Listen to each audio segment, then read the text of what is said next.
ओम नमो भगवते वासुदेवाय नमः। आप सभी का हमारे चैनल आध्यात्मिक सागर में हार्दिक स्वागत है। आज मैं आप सभी के समक्ष वैशाख मास महात्म्य का अध्याय 19 प्रस्तुत करने जा रही हूँ। वैशाख मास महात्म्य के प्रथम 18 अध्याय हमारे चैनल पर अपलोड किए हुए हैं। आप उन्हें प्लेलिस्ट में जाकर सुन सकते हैं। और हमारे चैनल को अगर सब्सक्राइब नहीं किया है तो सबसे पहले चैनल को सब्सक्राइब कर लें और बेल आइकन को भी दबाएं, जिससे हमारे आने वाली अन्य वीडियोस की नोटिफिकेशन भी आपको जल्दी मिलती रहे। तो आइए शुरू करते हैं वैशाख मास महात्म्य का अध्याय 19। इस अध्याय में वैशाख की अक्षय तृतीया और द्वादशी की महत्ता और द्वादशी के पुण्य दान से एक कुतिया का उद्धार की कथा का वर्णन है। श्रुतदेव जी बोले, अब मैं इसके पापनाशक महात्म्य का वर्णन करता हूँ। माधव मास में अक्षय तृतीया के दिन जो सूर्योदय में प्रातः स्नान करके देव ऋषि तथा पितृश्वरों का तर्पण तथा श्राद्ध कर मधुसूदन भगवान का पूजन करके दान करते हैं, वे संपूर्ण पापों से छूटकर विष्णु लोक को जाते हैं। इस तिथि की प्रख्याति कैसे हुई वह भी मैं आज आपको बताता हूँ। हे राजन, तू सावधान होकर सुन। प्राचीन काल में राजा बलि के संग इंद्र का तथा देवता और दैत्यों का आपस में द्वंद्व युद्ध हुआ, जिसमें इंद्र ने बलि को जीत लिया। तब बलि तो पाताल लोक को चला गया और इंद्र पृथ्वी पर विचरण करते हुए एक दिन उत्तर ऋषि के आश्रम में जा पहुंचा। वहां उसने ऋषि की मंदगामिनी गर्भिणी स्त्री को देखा, जिसके कमर में स्वर्ण सूत में बिद्ध कंकिणी शोभा दे रही थी। अनेक प्रकार के वस्त्र धारण किए उस मधुर भाषिणी का मंद मंद हास्य, कुंभ सदृश पीन कुछ, चंद्र के समान मुख तथा नील कमल से नेत्र शोभा दे रहे थे। केतकी के उदर के समान पीत वर्ण और मनोहर गालों वाली, परिश्रम से श्वास भरती हुई वह मीनाक्षी पर्णकुटी की ओर मुख किए हुए थी। इंद्र को उससे मोह उत्पन्न हुआ और उसने उस गर्भिणी स्त्री से उचित व्यवहार नहीं किया और गर्भस्थ शिशु को क्रोध और रोष के मारे उसे श्राप दिया कि तू जन्मांध होगा। फिर इंद्र ऋषि शाप के भय से वहाँ से शीघ्र भागा। उसे भागते हुए देखकर संपूर्ण शिष्य हंसने लगे। तब इंद्र लज्जा के मारे पहाड़ की कंदरा में जा घुसा और वहां बैठकर उग्र तप करने लगा। उस समय राजा बलि और उसके साथ दैत्य गणों ने गुप्त दूतों द्वारा भेद लेकर देवताओं पर आक्रमण कर दिया। अमरावतीपुरी दिक्पालों की विभूति स्वामी रहे देवता अपने राज्य पर दैत्यों द्वारा आक्रमण करने से व्याकुल होकर देवगुरु बृहस्पति के पास जा इंद्र का वृतांत पूछते हुए बोले, हे महाराज, इंद्र कहाँ हैं? बहुत दिन व्यतीत हो गए, वे क्यों नहीं आते हैं? इस प्रकार देवताओं के पूछने पर बृहस्पति बोले, इंद्र बलि को जीतकर उत्तर के आश्रम पर गया था। वहाँ उसकी गर्भिणी स्त्री से उसने उचित व्यवहार नहीं किया और वह पर्वत की गुफा में घुस गया है और वहीं पर शची सहित निवास कर अपने किए हुए कर्म पर चिंता कर रहा है। बृहस्पति के ऐसा कहने पर अग्नि आदि सब देवता इंद्र को ढूंढते हुए उस कंदरा में जा पहुँचे।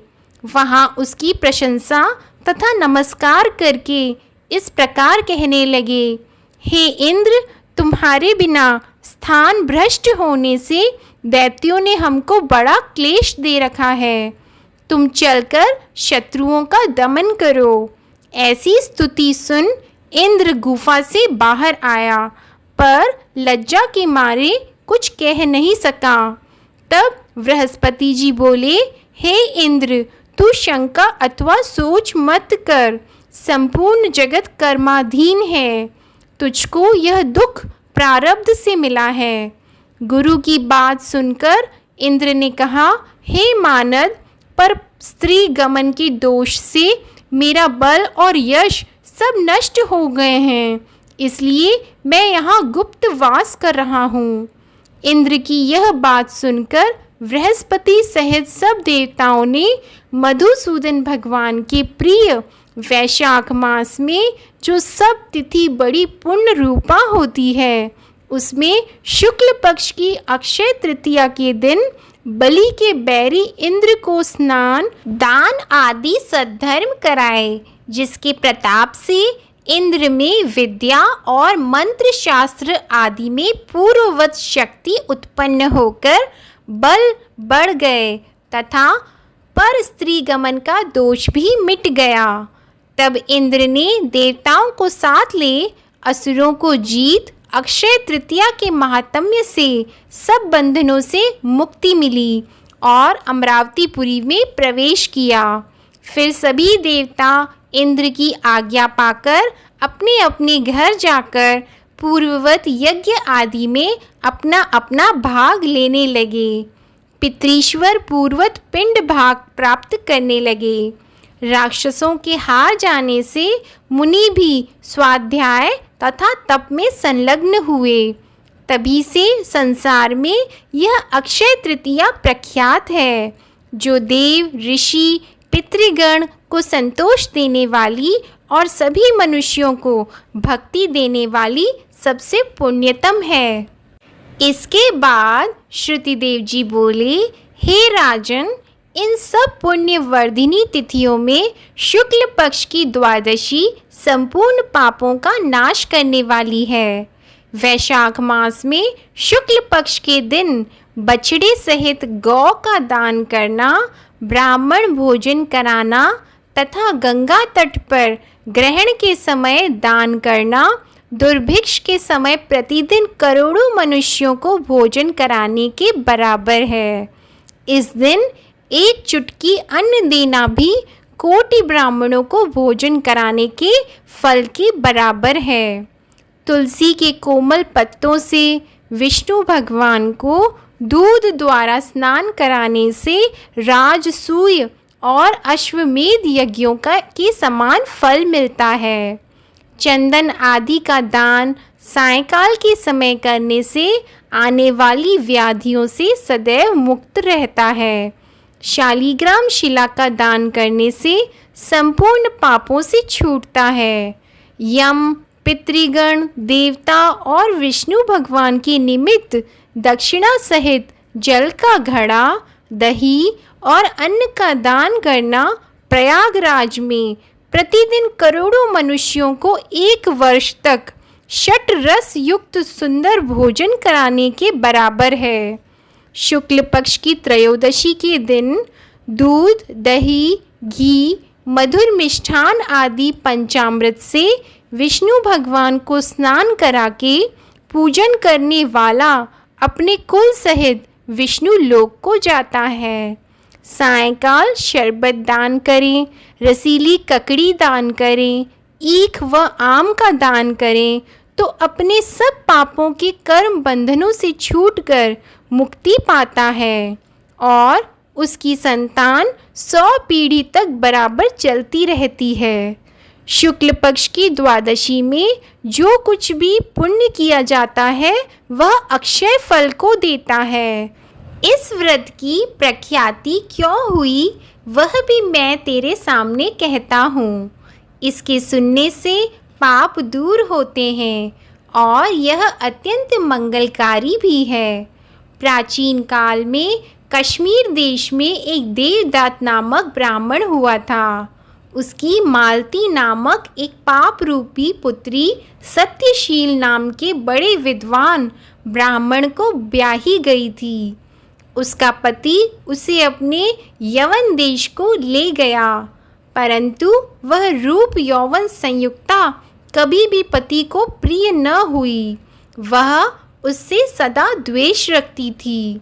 वह अपने पति पर क्रोध करके उसे वशीभूत करने की इच्छा से पतित स्त्रियों के बताए अनुसार अपने पति को दास के समान वश में करने के लिए वशीकरण की औषधि लेने हेतु एक योगिनी के मंदिर में जाकर योगिनी को प्रसन्न करने लगी। वह दुराचारिणी बहुत शीघ्र ही उस कुटी में जा पहुंची, जो बहुत लंबी चौड़ी और कांतिमान थी, जिसमें 100 स्तंभ बने हुए थे, जो सुसज्जित थी और जिसमें दीपक जगमगा रहे थे। ऐसे शोभायमान स्थान में वह योगिनी के आने की बाट में रुद्राक्ष की माला लिए जप कर रही थी। इस प्रकार उस स्त्री के प्रार्थना करने पर योगिनी ने प्रसन्न हो उसे मन को लुब्ध करने वाले मंत्र बताए। तब उस स्त्री ने नमस्कार करके सूर्य की कांति के समान प्रकाशमान हीरे से जड़ी अपने हाथ की अंगूठी योगिनी को दे दी, जिससे प्रसन्न होकर योगिनी ने उसके हृदय का वृतांत जान उस मालती नामक स्त्री को वशीकरण चूर्ण देकर कहा कि इस चूर्ण की अपने पति को देकर उसकी ग्रीवा की रक्षा करना, तो तेरा पति तेरे वश में होकर किसी के पास नहीं जाएगा तथा तेरे दुष्चरित्रों को देख कर भी कुछ न कहेगा। तब उस स्त्री ने घर आकर संध्या के समय वह चूर्ण दूध में मिलाकर अपने पति को दे दिया। हे राजन, उस चूर्ण के पीने से उसे क्षय रोग हो गया, जिससे वह दिनों दिन क्षीण होने लगा तथा उसके गृह स्थान में दुष्ट घाव होने से कीड़े पड़ गए। पति की ऐसी दशा हो जाने पर वह दुष्ट पुंश्चली इच्छा पूर्वक विचरने लगी। उसका पति घाव की पीड़ा से व्याकुल हो त्राही त्राही पुकारने लगा और बोला, हे शोभने, मैं तेरा दास हूँ, तेरी शरण हूँ, मेरी रक्षा कर। मैं पर स्त्री की इच्छा नहीं करता हूँ। हे राजन, अपने पति की ऐसी बातें सुनकर वह घबरा गई और पति के जीवन से मेरा सुहाग बना रहेगा, ऐसा विचार करके योगिनी के पास पुनः गई और उससे सब वृतांत कहा। तब उसने पहली औषधि का दाह शांत करने के निमित्त दूसरी औषधि दी, जिसका सेवन करते ही उसके पति का दाह शांत हो गया और वह स्वस्थ भी हो गया। उसका पति सदैव घर में ही रहता था और उसके वशीभूत भी हो गया। तब उसकी स्त्री के पास जाकर सभी जातियों के व्यभिचारी मनुष्य घर के काम के बहाने से आने लगे। उस पाप के कारण उसके शरीर में भयानक प्राणनाशक कीड़े पड़ गए, जिन्होंने उसकी नाक, जिह्वा और दोनों कानों में छेद कर दिए। उसके अंगुलियों की ठोंठ बंध गई। अंत में वह देह त्याग करके नरक भोगने लगी। 15 सहस्त्र वर्षों तक ताम्रभांड नामक नरक में दग्ध होने के बाद वह 100 जन्मों तक बार बार कुत्ते की योनि में पड़कर घर घर घूमती रही। फिर सौबीर देश में पद्मा बंधु नामक ब्राह्मण की दासी के घर कुतिया बनी। उसके कान टूटे फूटे और पूंछ छिन्न छिन्न तथा मस्तक में कीड़े पड़े रहते थे। इस प्रकार उस जन्म में भी वह अनेक क्लेशों को सहन करती रही। दैव योग से जब कर्म फल पूरा हो गया तो वैशाख मास की मेष की संक्रांति में शुक्ल पक्ष की एकादशी के दिन पद्माबंधु का पुत्र नदी में स्नान करके पवित्र हो गीले वस्त्रों से घर आया। वहाँ तुलसी स्तंभ के पास उसने अपने चरण धोए। उसी स्तंभ के नीचे वह कुतिया भी सो रही थी। अस्तु सूर्योदय के पहले वह कुतिया उस चरणों के धोए जल में लौट गई, जिससे उसके सभी अशुभ कर्म तत्काल नष्ट हो गए और पूर्व जन्म की याद भी हो आई। तब वह अपने पूर्व जन्म में किए कर्मों को सोच सोचकर ताप से व्याकुल हो त्राही त्राही करने लगी और भय से व्याकुल हो उस मुनि पुत्र से अपने पूर्व जन्म के किए कर्मों की ताम्रभांड नामक नरक में पड़ने की और 100 जन्मों तक कुतिया की योनि में रहकर कष्ट भोगने की कथा का वर्णन करती हुई कहने लगी, अब मैं तुम्हारे सम्मुख खड़ी हूँ। हे ब्राह्मण, मैं बड़ी दुष्टाचारिणी और खोटी हूँ। इसलिए वैशाख शुक्ल पक्ष की पुण्यों को बढ़ाने वाली द्वादशी के दिन अपने किए हुए सुकृत मुझे देकर मेरा उद्धार करो। मैं दीन और व्याकुल हूँ, तुम मेरी रक्षा करो। मैं तुमको नमस्कार करती हूँ। ऐसे वचन सुन वह मुनि पुत्र कुतिया से बोला, हे कुतिया, अपने किए हुए कर्मों के सुख दुख रूपी फलों को सभी प्राणी भोगते हैं। तू दुराचारिणी शूद्र क्या करेगी?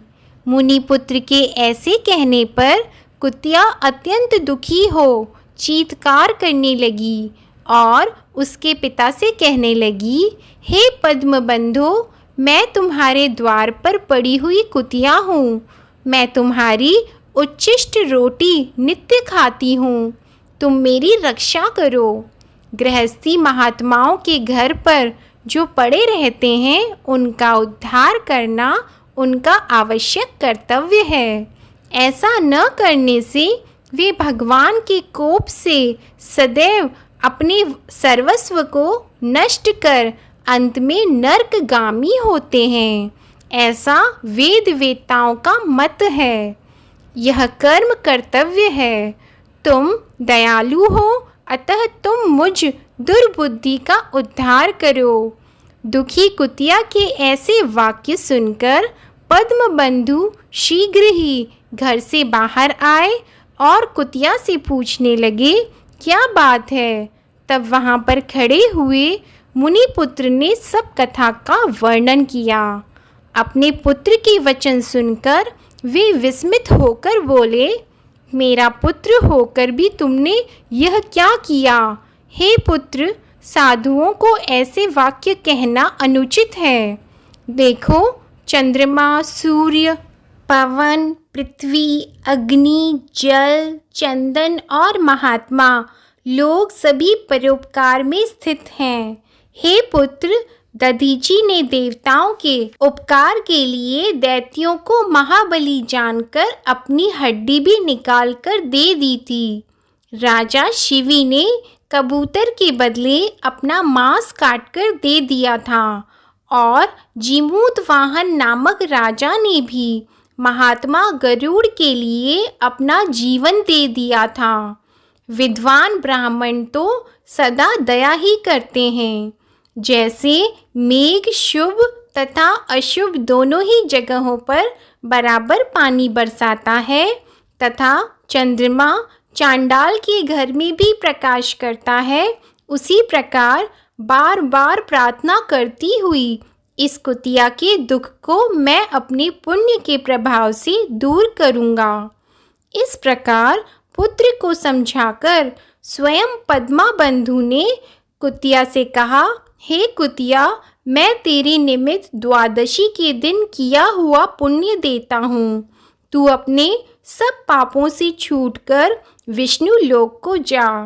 पद्मबंधु के इतना कहते ही हे राजन, वह कुतिया अपने जीर्ण शरीर को त्याग दिव्य आभूषण पहनकर 100 सूर्यों के सदृश दिशाओं में प्रकाश करती हुई चली गई। फिर स्वर्ग में अनेक प्रकार के महाभोगों को भोग कर नर नारायण भगवान के अनुग्रह से वैशाख शुक्ल द्वादशी के प्रभाव से उर्वशी नामक श्रेष्ठ अंगों वाली देवताओं की प्रिय अप्सरा बनी, जिसे योनि जन योग द्वारा प्राप्त करते हैं। ऐसे अग्नि तुल्य प्रकाशित श्रेष्ठ तथा संत जनों को भी मोहित करने वाले रूप को उस कुतिया ने प्राप्त किया।